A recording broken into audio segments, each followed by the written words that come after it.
नमस्कार दोस्तों, national academy SR में आपका स्वागत है। यूपी पुलिस सिपाही भर्ती 2023 के लिए जंग जारी है और हम लोग हिंदी का क्लास जो है कि कर रहे हैं। हिंदी में जो है कि 2 टॉपिक हम लोग समाप्त कर चुके हैं। पहली टॉपिक जो है वो है वर्णमाला का, जो हम लोग पूरा कंप्लीट कर चुके हैं। दूसरी टॉपिक जो है ये है संधि विच्छेद का, ये भी कंप्लीट कर चुके हैं। अब हम लोग पढ़ रहे हैं तीसरा टॉपिक जो है कि समास विग्रह। तो समास में जो है कि हम पढ़ चुके हैं, अव्ययीभाव समास पढ़ चुके हैं। अब हम लोग पढ़ रहे हैं तत्पुरुष समास। तो तत्पुरुष समास में जो है कि विभक्ति के आधार पर तत्पुरुष समास को बांटा गया है। तो जिसमें कि विभक्ति 8 होती है, लेकिन इसमें जो है कि 6 विभक्तियों का प्रयोग किया गया है। तो इसमें हम लोग देखते हैं करण तत्पुरुष यानी तृतीया तत्पुरुष। इसके पहले जो है कि कर्म तत्पुरुष हम लोग देख चुके हैं। तो करण तत्पुरुष तृतीया तत्पुरुष के बारे में देखते हैं कि इसमें क्या है। इसमें करण कारक की विभक्ति से के द्वारा का लोप हो जाता है। जैसे करुणा से पूर्ण करुणापूर्ण होता है, भय से आकुल भयाकुल होता है, रेखा से अंकित रेखांकित होता है। तो इस तरह से जो है कि ये करण तत्पुरुष में जो है कि करण तत्पुरुष की विभक्ति जो है से और के द्वारा क्या होता है, इसमें से के द्वारा का लोप हो जाता है। से के द्वारा का लोप हो जाता है। जैसे करुणा से पूर्ण करुणापूर्ण हो जाएगा, भय से आकुल भयाकुल हो जाएगा। ठीक है, तो यहाँ पे जो है कि के द्वारा भी आता है, इसकी जगह ये भी प्रयोग हो जाता है और से होता है। जैसे इसमें ये होता है कि राम बस के द्वारा शहर जाता है।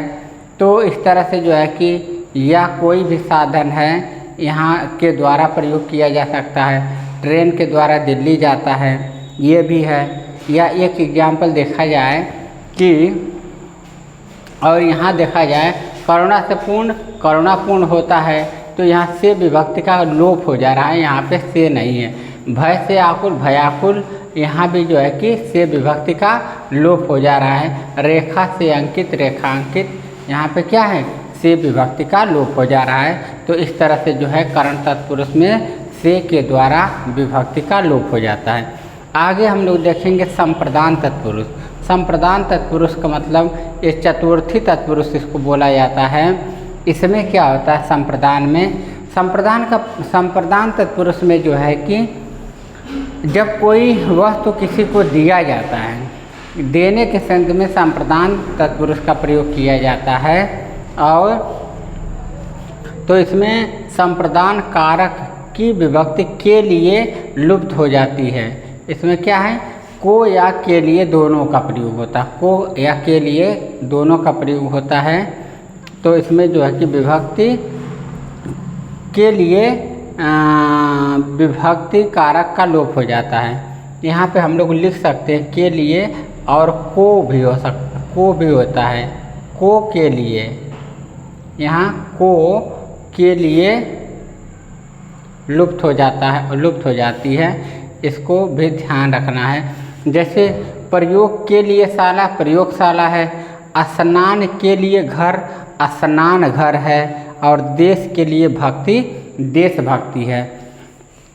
इसमें संप्रदान कारक में कभी कभी ऐसे क्वेश्चन दे देता है, जैसे राम ने श्याम को रुपए दिए। अगर राम ने श्याम को रुपए दिए, यानी देने के सेंस में भी जो है कि ये विभक्ति का प्रयोग होता है। संप्रदान तत्पुरुष का प्रयोग होता है। संप्रदान तत्पुरुष में अगर जैसे राजा ने प्रजा को कंबल दिए, तो यहाँ पे संप्रदान तत्पुरुष हो जाएगा। तो इसको ध्यान रखना है। यहाँ पे एक अगर एग्जाम्पल देखें तो ये भी हो सकता है। ठीक है, राजा ने प्रजा को कंबल दिए। राजा ने प्रजा को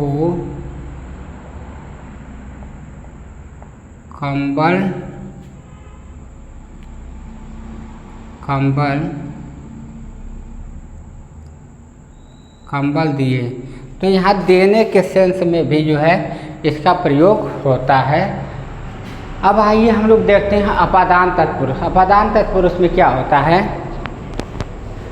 पंचमी तत्पुरुष भी इसको बोला जाता है। इसमें अपादान कारक की विभक्ति से, यहाँ पे क्या होता है? विभक्ति से है, अलग होने का भाव लुप्त हो जाता है। यहाँ से विभक्ति का लोप होता है और यहाँ अलग होने का भाव होता है। संप्रदान तत्पुरुष में क्या होता है?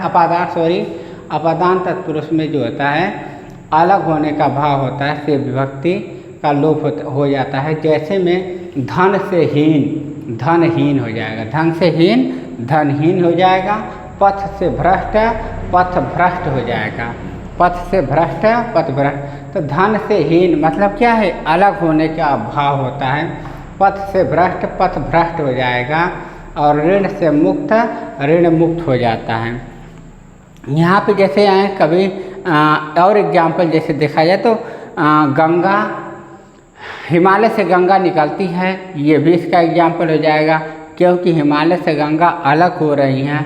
पेड़ से पत्ता गिरता है, यहाँ भी जो है कि अलगाव की स्थिति होती है, तो यहाँ पे होता है अपादान कारक होता है, अपादान कारक या तत्पुरुष हो जाता है। तो ये इसको ध्यान रखना है कि अपादान कारक में क्या होता है? अलग होने का भाव होता है।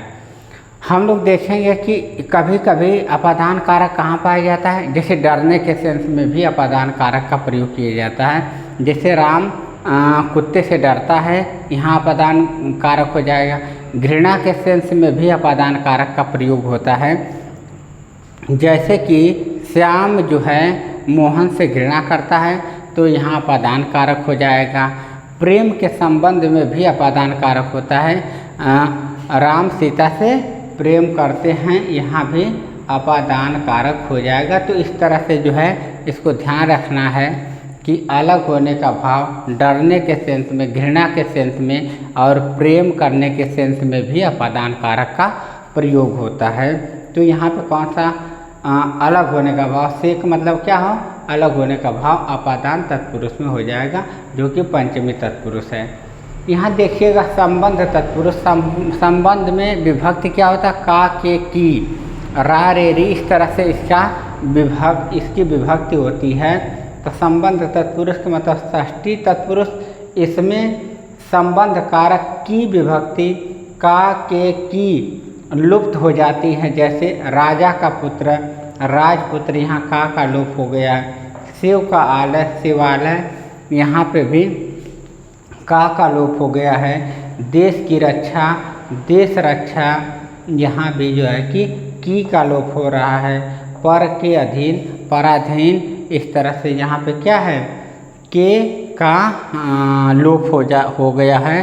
तो इस तरह से जो है कि हम लोग तत्पुरुष समास पढ़ रहे हैं, और तत्पुरुष समास में जो है कि पांचवा जो है ये पांचवा संबंध तत्पुरुष हो गया।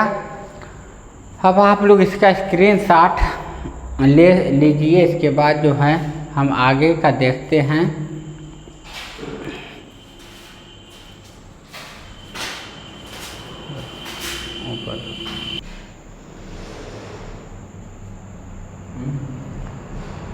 अधिकरण तत्पुरुष, अधिकरण तत्पुरुष सप्तमी तत्पुरुष। इसमें देखिएगा, इसमें अधिकरण कारक की विभक्ति में पर लुप्त हो जाती है। अधिकरण तत्पुरुष का विभक्ति क्या है?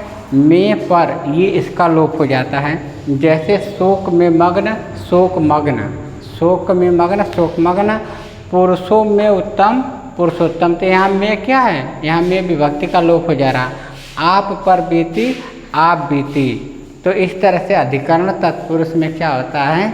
में और पर विभक्ति होती है। जिसका कि लोप हो जाता है। इसमें क्वेश्चन आता है जैसे अगले साल में कोई व्यक्ति आने की बात कर रहा है कि अगले साल में आएंगे, तो वहाँ भी क्या हो जाएगा, वहाँ भी अधिकरण तत्पुरुष होता है। तो यहाँ में और पर अगर है तो अधिकरण तत्पुरुष हो जाएगा। नंज समास ये जो है कि ये भी तत्पुरुष समास के ही अंतर्गत आता है, इसको ध्यान रखना है। इसमें क्या होता है, जिस समास के पूर्व पद में निषेध सूचक नकारात्मक निषेध सूचक नकारात्मक शब्द जैसे अ, अन, न, गैर, ना आदि लगे हों, जैसे अधर्म, न धर्म, अ लग जाता है तो अ का मतलब ही होता है नहीं से न हो जाता है, तो अधर्म का मतलब न धर्म, अयोग्य का मतलब न योग्य, अनहोनी का मतलब न होनी। कर्मधारय समास, तो इस तरह से ये नंज समास जो है कि हो जाएगा, जिसमें क्या निषेध सूचक शब्द का प्रयोग होता है, उसे जो है कि नंज समास कहते हैं। कर्मधारय समास देखिएगा, कर्मधारय जिस समस्त पद का उत्तर पद प्रधान हो तथा पूर्व पद व उत्तर पद में उपमान उपमेय अथवा विशेषण विशेष्य संबंध हो, कर्मधारय समास कहलाता है। इसमें जो है कि कर्मधारय समास में क्या हो जाता है कि इसमें कर्मधारय समास में एक ध्यान रखना है कि इसमें विशेषण विशेष्य, उपमान और उपमेय का प्रयोग होता है। एक शब्द जो है कि विशेषण होगा तो एक विशेष्य होगा, एक शब्द जो है कि उपमान होगा तो एक उपमेय होगा। उपमान क्या होता है, जिससे तुलना की जाती है उसको उपमान कहा जाता है, और उपमेय क्या होता है, जिसकी तुलना की जाती है उसे उपमेय कहा जाता है। जैसे कि जितनी प्राकृतिक वस्तुएं होती हैं वो सब उपमान होती है।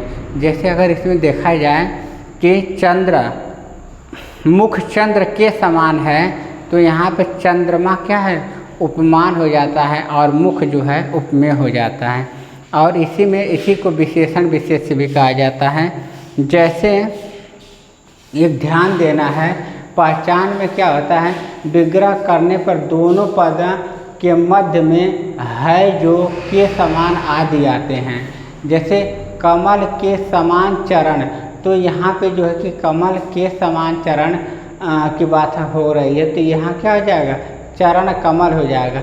अब चरण कमल में देखेंगे कि चरण किसके समान है, चरण जो है कमल के समान है। चरण किसके समान है, कमल के समान है। तो ये जो है कि कमल क्या हो जाएगा, यहाँ कमल उपमान हो जाएगा और चरण क्या है, उपमेय हो जाएगा। तो ठीक है, इस तरह से जो है उपमान उपमेय उपमान का प्रयोग होता है। कमल के समान नयन, यहाँ क्या हो जाएगा, नयन किसके समान है, कमल के समान है। नयन किसके समान है, नयन कमल के समान है, तो इस तरह से कमल उपमेय हो जाएगा और नयन जो है कि उपमान हो जाएगा। चंद्र के समान मुख, चंद्र के समान मुख, तो यहाँ पे क्या है, मुख किसके समान है, चंद्र के समान है, यानी चंद्र उपमान हो जाएगा और मुख जो है कि उपमेय हो जाएगा। तो इस तरह से जो है कि कर्मधारय समास में जो होता है क्या होता है, उपमेय तथा उपमान का प्रयोग होता है या विशेषण विशेष्य का प्रयोग होता है। तो अगर यहाँ इसमें देखा जाए तो विशेषण और विशेष्य देखा जाए तो चरण कमल के समान है, तो कमल चरण की विशेषता कौन बता रहा है, कमल बता रहा है। तो इस तरह से यहाँ क्या हो जाएगा, विशेषण के रूप में कमल का प्रयोग किया जा सकता है।